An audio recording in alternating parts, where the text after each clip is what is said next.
1-2, swinging a drive toward right center. Back goes Robert, back near the stands. That ball is gone. A game-winning home run for Chris Morel. Can you believe it? Listen to this crowd. Welcome back to the Brotherly Cubs podcast. I'm Kyle. That's Steven. And What's up, Steve? I tried to do that with a straight face. I was like, I'm going to go in and just, try and liven things up a little bit. Yeah. This is our winter meetings edition of the podcast. We're recounting some updates here. There's quite a few updates in terms of signings from the last time we were on here. I'm going to run them down and then I'm going to get John's feedback on some of this and where the Cubs stand and all this. We've got Jared Kelenic traded to the Braves from the Mariners. Craig Kimbrell signed with the Orioles. Candelario went to the Reds, 3 years, $45 million. Eduardo Rodriguez went to the Diamondbacks, which I think is a solid deal for them. I was kind of hoping the Cubs would snatch him up, even though he's got like a career 4-something ERA, 4 years for $80 million. The biggest news that did not happen at the winter meetings, but happened right after the winter meetings, was first Juan Soto was traded to the Yankees with Trent Grisham, along with a few other pieces that were traded from the Yankees to the Padres. They also got Alex Verdugo, so they traded for Verdugo, Grisham, and Soto, all in one, essentially span of a week of each other. The Soto deal happened after the winter meetings, or sort of came together right at the tail end. A couple other bits and pieces. Will Smith went to the Royals, which is unfortunate because I really wanted him. Another lefty gone. Andrew Chafin to the Tigers. These are lefties I really wanted the Cubs. And the biggest news that did not happen at the winter meetings, but just happened only a couple days ago, Shohei Ohtani signs 10-year, $700 million deal with the Dodgers, which is unfortunate. The latest news that just came out said the Cubs weren't even one of the three finalists. It was the Blue Jays, Angels, and Dodgers, which was a little shocking. But because of the price tag, that might have been why they bowed out. And the Athletic also continued to rain on our parade that the Cubs may be already out on Yamamoto based on the price. John, any thoughts on the winter meetings? Any thoughts on where you feel the Cubs fan base is standing right now? I just think, like a lot of us, we were pretty bored. There's not a whole lot of activity, at least from the Cubs side of things. In general, there wasn't a whole lot of activity. So we were just kind of left pondering, well, what's next? Or when maybe tomorrow will something happen. And then, of course, Ohtani not signing until, was it Saturday? I think so. Yeah. Friday or Saturday. Waited all the way till Saturday to figure out, I want to sign with the Dodgers for $700 million. I think all along he really wanted to sign with them. Yeah. So I don't know if it was really a competitive balance. I think it was always going to be the Dodgers. I think it was just for how much. And did you see that Blue Jays banner that they recently hung up? We almost signed Ohtani or something like that. No, it was like we were used as leverage or something like that. Yeah, that So sounds like what the Cubs are in a sense. I'm trying to think who else that we've sort of created leverage for, other teams. It just feels that way because the Cubs have missed out on some signings. They missed out on Juan Soto, we mentioned here. Even though the Yankees had been close with Soto during the winter meetings. And honestly, we hadn't heard anything in the last couple weeks or so about Soto. So that really fell off. And we're hearing more and more that the Glasnow deal is not a set in stone thing. And honestly, from my opinion, I do think it feels good to be out on Ohtani finally. That way we're not stuck in. However, I thought a couple deals were going to shake loose. I still think that Rhys Hoskins will sign with the Cubs on a 2-year, $40 million deal. I just saw that that the Phillies actually rejected extending the qualifying offer to Hoskins, which makes sense because he tore his ACL in April last year. He's almost came back in October. He was close. They failed to extend that offer of 20 mil per year. I think the previous year was 19.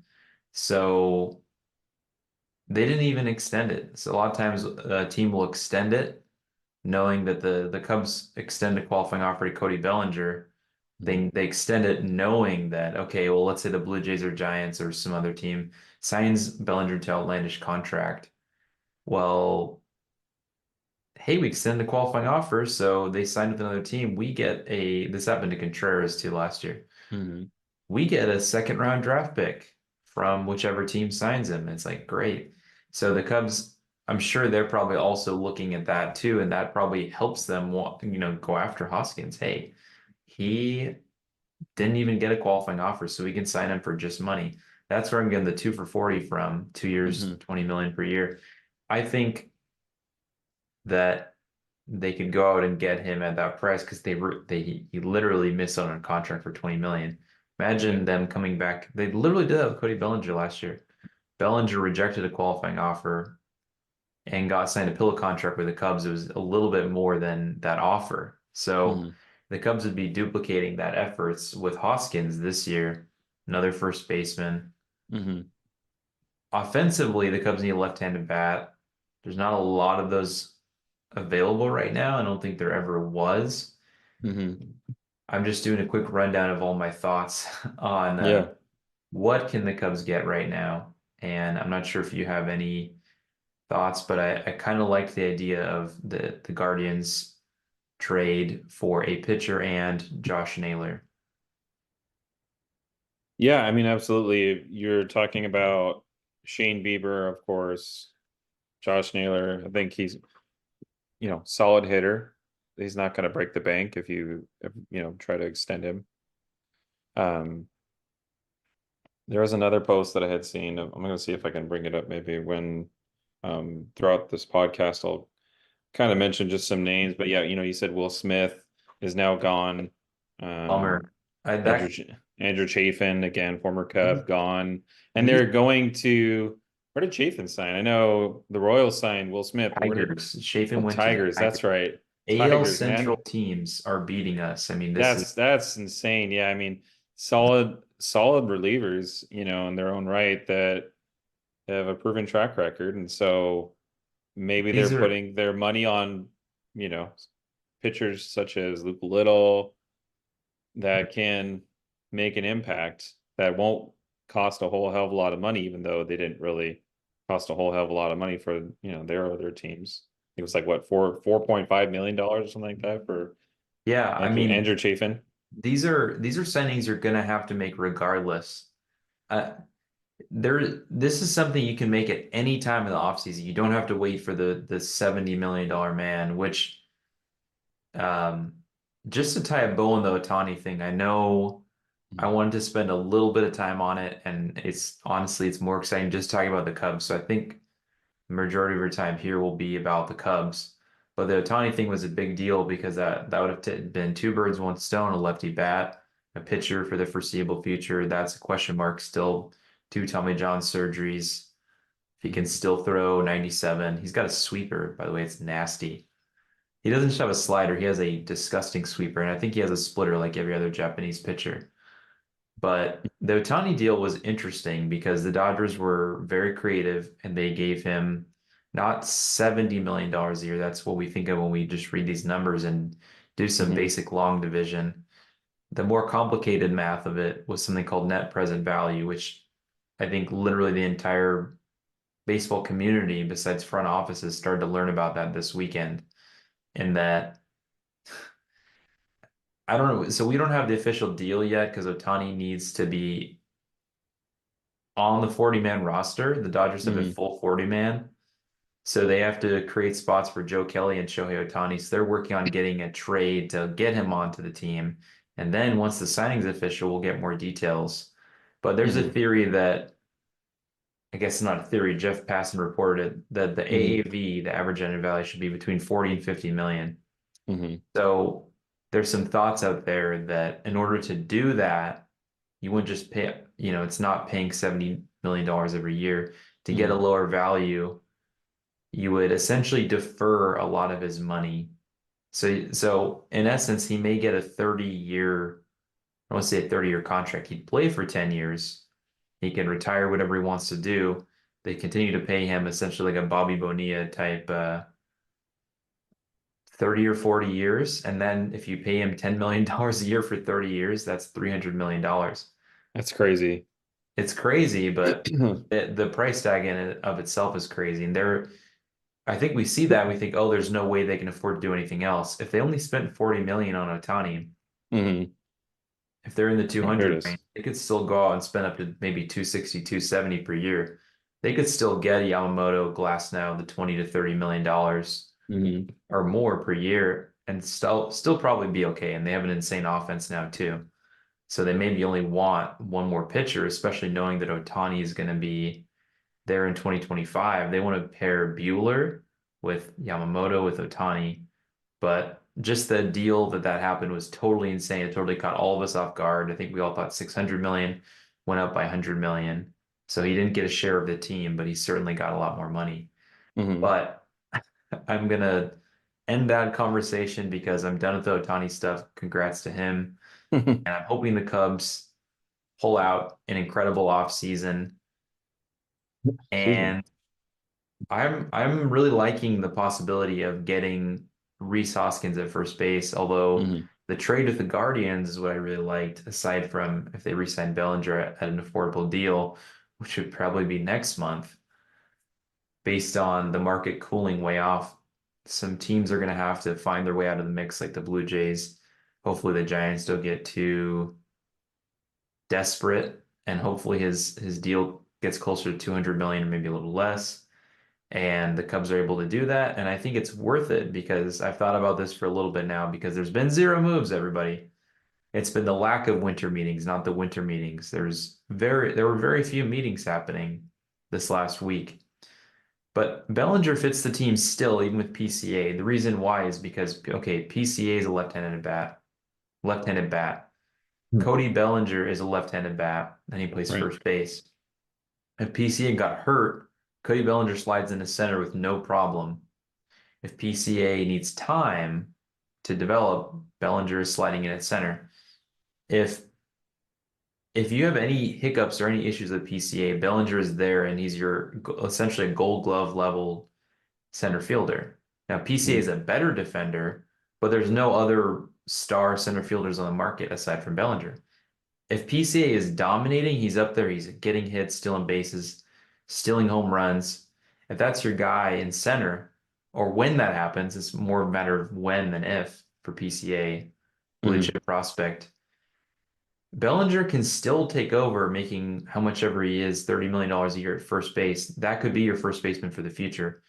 The Cubs don't have someone on that team right now that's saying, well, I'm the first baseman. Matt Mervis played really well in AAA. You still need to give him time. And if you give him time, you're almost punting on the season. That's the problem.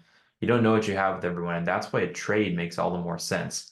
All these fringe pieces you could trade in for someone else. And that's why I'm hoping the Cubs were to get Josh Naylor if they can't get Bellinger. Yeah, Josh Naylor, left-handed bat, plays first base, 17 home runs. He's got a little bit of pop to him. I think I was looking up his so he has an 842 OPS. And he hit 308, which is good for sixth in the American League.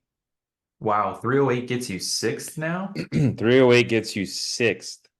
That used to get you like 15th or 20th. No, yeah, man, it's Wow. Times are tough. Times are tough. Well, it's more so. I do have some, if I may, if I may interject. Locked On Cubs, did a really good job. Their recent post was about 2 hours ago on X. They said, left-handed starting pitchers. Obviously, I mean they're not really including Blake Snell, but Imanaga, Montgomery, And I'll go into Montgomery and Snell. Kind of, I like to go head to head with them on my spreadsheet. Flaherty, right-handed starting pitchers. Flaherty, Lorenzen. I mean, not great. No, Renzen is not a good pitcher. Flaherty was good at the Cardinals. I don't know the last time. Fangraphs will tell us the last time he was solid. So these are realistic free agents for the Cubs, like guys who would probably take a deal for the Cubs. Yeah, So, sure. yeah, Flaherty's he had a pretty good couple seasons in the when he first started out, but he just I don't know, he's kind of flamed out recently. First base, Brandon Belt, Reese Hoskins, Carlos Santana. Obviously, Hoskins we've mentioned would be a good fit there. Possibly 2-year deal, like you said, maybe 1 year. The first year, maybe 20 million. Second year, maybe player option for maybe a little bit more. Or if he did, fairly well, he could hit the open market, kind of like a Cody Bellinger. You could also see what you have in Matt Mervis and see, is he ready to take over first base? So I'm glad you brought those up. It's interesting to think about if Stroman would have opted in and the Cubs just swung and missed at all these pitchers, then I'd be okay with taking a flyer on a cheap deal for Jack Flaherty. Looking at his numbers, however, his ERA was the last time he had a sort of a dominant ERA was 2018 to 2019. Consistently, I should say, a 2-year span. He did have a 3.22 ERA in 2021, so really that was his last good year. It's been 2 full seasons where he's been, below average and then terrible last year. He had a 5 ERA, be like getting another Jameson Taillon. The thing about Flaherty, however, is that he has a career 10 strikeouts per 9 innings strikeout rate. That's pretty good. That's pretty good, yeah. And a 3.4 walks per 9, which in essence is like giving up a couple walks in an outing in like Yeah, a not quality bad. start. Yeah, it's really good. The underlying numbers I believe are good. Batting average with balls in play was 356 last year, which just means he's getting destroyed. And essentially with Flaherty, I'm not entirely sure. I know that, and then again, looking at his whip numbers here, 1.61 and 1.58 the last couple of years. So he's just getting destroyed out there essentially. Yeah. I'm Yeah, not I kind of like the second half of what they had posted. I mean, they had so basically, yeah, if you see the post again from Locked On Cubs about a couple hours ago, the DH, they list the left-handed, right-handed starting pitching, first base, DH, left-handed relief, right-handed relief. So DH, they have Mitch Garver, Martinez. I guess that's yeah. JD Martinez, Jorge Soler, which again I've mentioned, I've talked to you about that before. That'd be great. I think he at least adds some power to your lineup, kind of like an Adolis Garcia type Oh yeah. signing.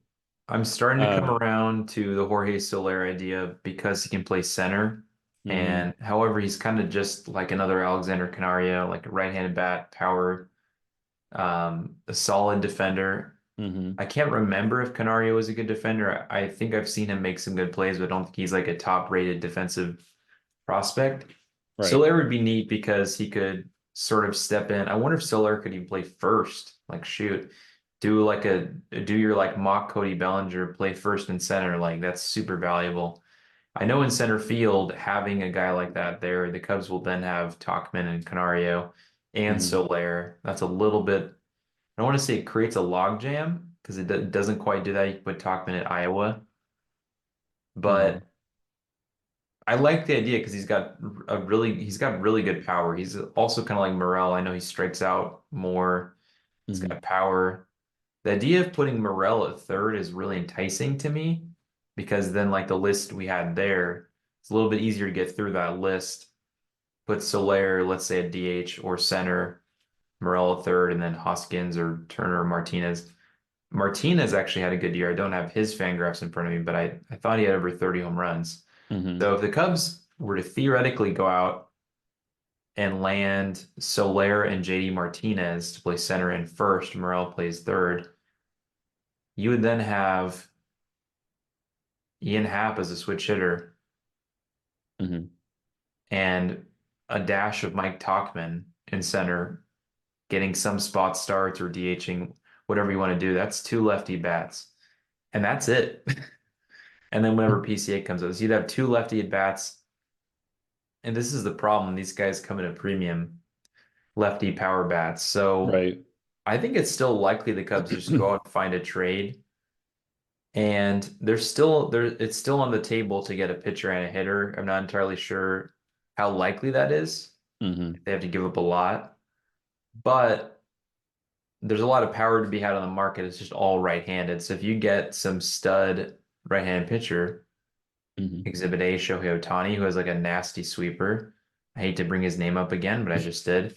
Let's stop with Zach that. Wheeler, any really good pitcher that's got, let's say, a wipeout sweeper, Spencer Strider, guys like that, high cut, they call it like a cut right fastball, but a really good fastball that plays well in the zone and a dominant slider. And then you've got 7 right-handed bats. They might get chewed up that game, and that's Yeah. the difficulty in having way too many of one hand. You also don't want to have 7 lefties. That doesn't ever happen.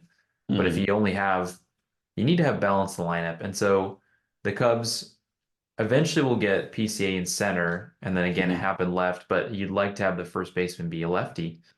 And that way you have 3, and then maybe your DH is lefty, 4, once you get to that point. So I could see the Cubs giving Mervis an opportunity at some point, especially in spring. But if they give him an opportunity to play first for the team a lot in 2024, that means they're sort of banking on PCA succeeding, Tauchman succeeding, Mervis succeeding. It's a lot of question marks, especially for a team that just signed Craig Counsell to the richest manager contract. I do hope they make some big moves, especially we mentioned Jordan Montgomery. Mhm. To me, if the Cubs can't make a trade for Glasnow or Bieber, I like the idea of pairing Steele with Montgomery and Imanaga. That's 3 lefties, and you got Wicks. Just give all 5 lefties out there in the rotation. Uh, Montgomery and or Imanaga, preferably to get both because they're not going to be super expensive. Right. You're going to spend the money, but when Mhm. Tyone comes off the books, thinking about your rotation of Steele, Montgomery, Imanaga. Montgomery would just pitch to an ace level for the Rangers. Imanaga, we're not sure. He has a lot of strikeouts with in the Japanese league, the NPB. There's a lot to like there. At least there's a lot of Japanese pitchers on the market right now. But Mhm.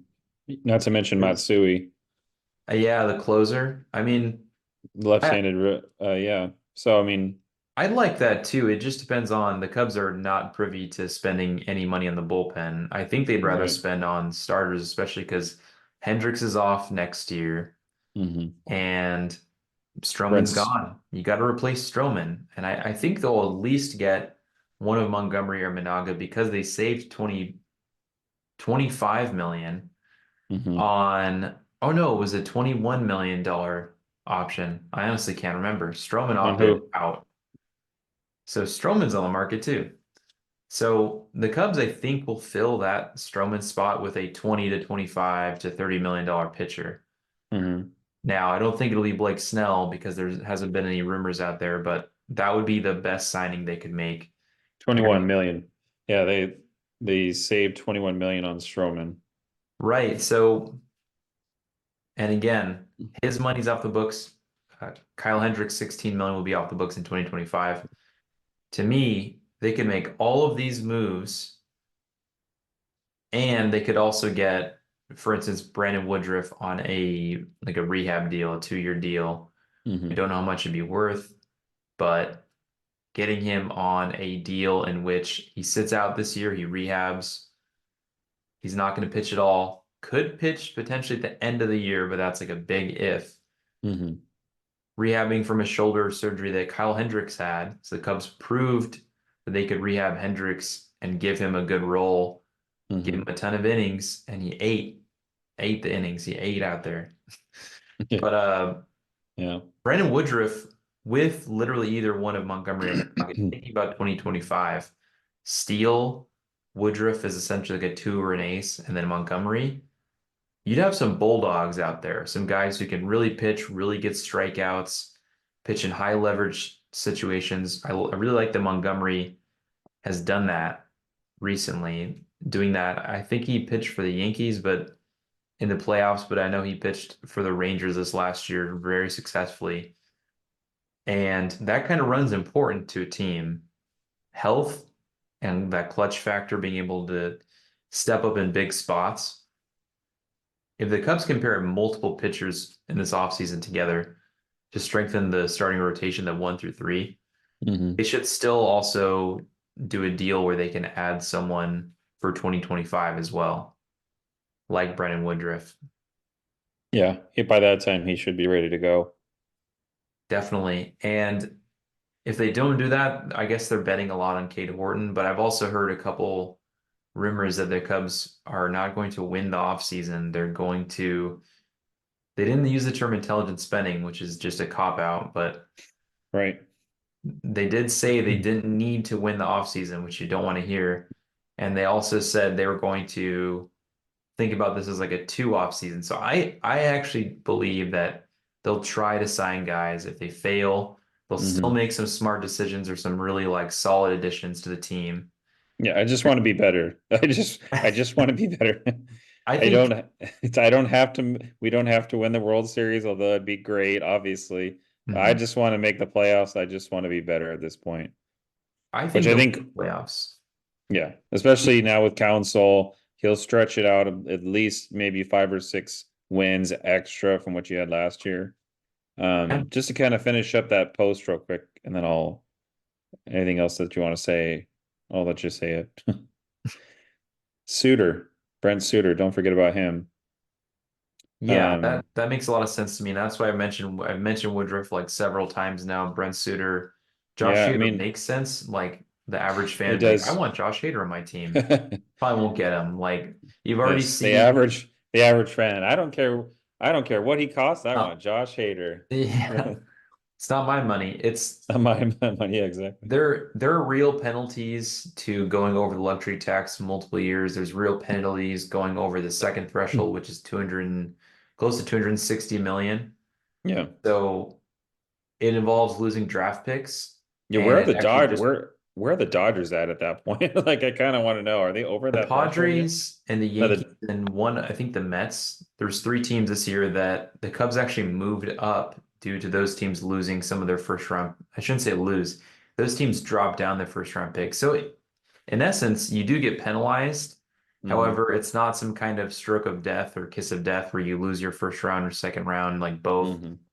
You'll lose a little bit of your spot in the first round for the draft, Yeah. but you could still draft in the 20s and be fine. Yeah. So they need to take that approach, and I think they will because money will come off the books. We've mentioned 2025 they can be more aggressive, especially when Tyone comes off the books.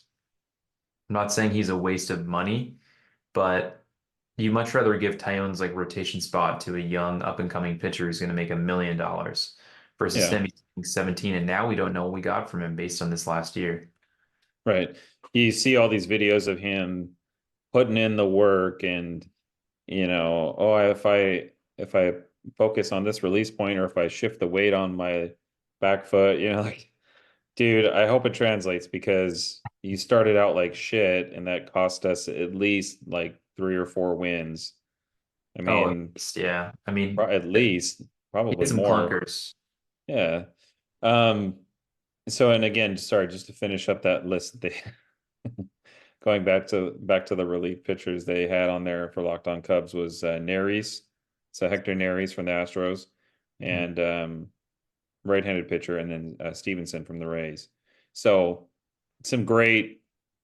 So there's some solid, not like truly impact type talent that Ohtani is, but I mean there's still some solid additions that you could put to your team for 2024.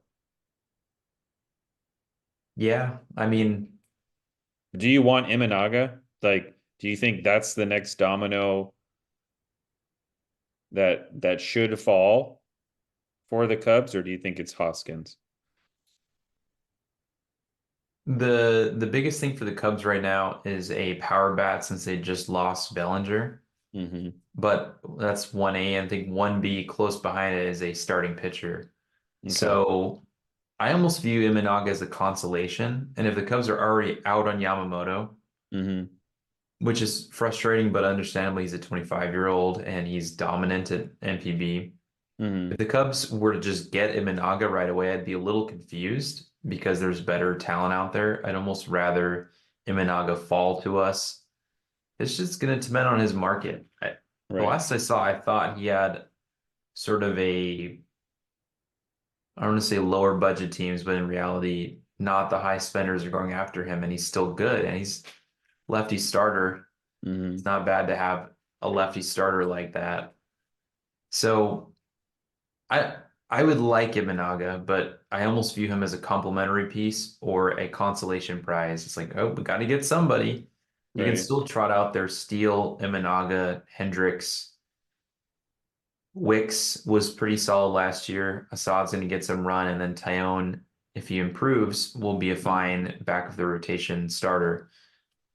And then you're going to depend on if you only get one starting pitcher, you're going to depend heavily on like Wicks and Assad, Mhm. Hendricks maintaining what he did last year, and then obviously either Ben Brown or Caden Horton to come up hopefully early on in the year, middle of the year, and Yeah. immediately give you quality. And I think they'll give us quality innings. Maybe it's in the bullpen right away just to get their feet wet. It might take some time. You don't want to throw those guys into the fire and have them pitch 6 innings consistently. So I'm excited for those arms, but I don't want to just sit Mhm. there and depend on them. If they Right. can become supplements, not mainstays, their time should be in the future, not 2024. They should be able to, okay, maybe Jordan Wicks. I could see him being an important piece of the rotation. I think he has not an extremely high ceiling, Hmm. but he's got a solid floor because he's got a good changeup. He throws 5 or 6 pitches, Hmm. hands it very well. He's not going to get beat up on walks. He doesn't get hit super hard. He's like a left-handed, faster Kyle Hendricks. He throws good breaking pitches. Jordan Wicks is what you want in the Cubs rotation as a guy to eat innings. So there are guys to eat innings, but what we need is swing and miss. And really, even if it's just adding one guy like that and they're dominant, Hmm. I'm okay with that, but I prefer it be, one of Snell or Montgomery. So this is a perfect segue into my little uh comparison between the two that I have here, if you wouldn't mind. So looking at those two with Snell, I mean, he led the MLB in walks, which to me is incredible. He had 99 walks. What's interesting about him is that he's able to work out of that and he has good walks versus bad walks. So he's walking people in the right situations. He has 234 strikeouts and 180 innings, which is That's insane. So really he led good. the MLB. He's the first pitcher to lead in both walks and strikeouts since 1913. That's insane. Wow. Second highest whiff rate to only Spencer Strider. Hmm. So, and of course he won the Cy Young. Is he going to cost an arm and a leg? Yeah, of course he is. I mean, he's Hmm. an ace level pitcher. Jordan Montgomery. Okay, so yeah, he's a World Series champ. You know, he's got the experience of pitching in the postseason. He's 23rd in WHIP last year. So not great, not amazing, but it's pretty solid. 30th in opponent's average, which I don't know what that was exactly. And then of course, then he was 3-1 in the playoffs, but he did lose game two to the Diamondbacks. He did kind of get beat up a little bit, but very solid pitcher. Again, both lefties. I think I would probably, prefer Snell over Montgomery just because I feel like we need an ace level. I feel like Jordan Montgomery is we have a bunch of those. I mean, as far as impact pitching on maybe a 3 or a 4 level, I think Jordan Montgomery on a World Series team is probably like a 3, Hmm. especially if DeGrom comes back, maybe Scherzer, Eovaldi. I mean, they have a deep rotation. I would think at best he's probably a level 3. He's probably going to re-sign with the Rangers. at a, hometown discount type of deal. Snell, I hope we're at least in the conversation for him. But he might sign, from what I'm hearing, is with the Giants or the someone else, West Coast team. I don't know if it was the Padres again. Maybe re-sign with the Padres. I don't think he'll re-sign with the Padres because they had to trade Soto to cut payroll. I think they're viewing Snell as cutting payroll too. Yeah. But So then you'd be talking about, the Giants are going to have money if they don't get Yamamoto. So what are your thoughts? Who would you rather have? We only have obviously a few minutes left, but Jordan Montgomery still had around a 1.2 whip. He doesn't have as high of a strikeout rate. It's closer to 21%. So if I'm the Cubs, I prefer Blake Snell. But the reason I prefer him is because of his strikeout rate. The walk rate kind of is a little bit alarming. You could see some regression maybe if he's not able to, lock down those innings in which he's giving up walks. Like a 5 walks per 9 is extremely high. However, the Right. homers per 9 is less than 1. And so he's not getting hit out of the ballpark, which helps him quite a bit. Right, his good stuff. He's got a High, what, mid-90s fastball, right? Yeah, I mean 31% strikeout rate versus 21% for Montgomery. So I could see Montgomery as a consolation to Snell and then Imanaga somewhere the third there among those As a three. C, as like a C right here, like that. Yeah, I mean definitely. And He Montgomery could with dominate too. He could have a really great career in the United States. I mean, you never know. yeah, So, lefty with a splitter, that's kind of a rare thing you don't see a lot of. hmm Montgomery to me would be still solid. He's gonna have really good value, maybe 5 for 100 or 4 for 80. Yeah, I think So that's fair. you'd always take that deal because you'd be getting a really good pitcher. Yeah. And if he slots in as your number 3, he's a really good number 3. And if Cade Horton becomes your number 2, or you make a big push next offseason and get a number 2, Steele plus another ace level pitcher plus Montgomery, that's incredible. Yeah. And Cade Horton as a number 4. The goal would be to have Cade Horton and Ben Brown sort of in the back end, hmm because then you'd just be dominating with strikeouts. You'd be striking out everybody. What are So your thoughts? I'm curious to know your thoughts real quick on Matt Chapman before we leave here. Do you think they need to sign him, or do you think they could just let Madrigal or Mastroboni cook at third, given I'm the fact okay. that, yeah, I'm okay with Matt Chapman on like a 2-year 40 or 2 for 35. No more hmm than a 3-year deal because I want to see what the farm system can bring with third baseman, especially Matt Shaw, who right. rose up really fast. At least want to see Matt Shaw and what he can do in 2024, 2025. So that's why I give him a 2-year deal and then like a team option for the third year. hmm In case Shaw got injured, you'd want Chapman. His defense is good. His hitting isn't as great, and you definitely want more power hitting. So, All right. but yeah, it's definitely an option down the road. But this has been Yeah. the Brotherly Cubs podcast. We're really sad about Shohei Ohtani. We're really excited for free agents to finally sign. It feels like December 48th, but it's December 10th here as we're recording. Have a great Merry Christmas, everyone. See you later.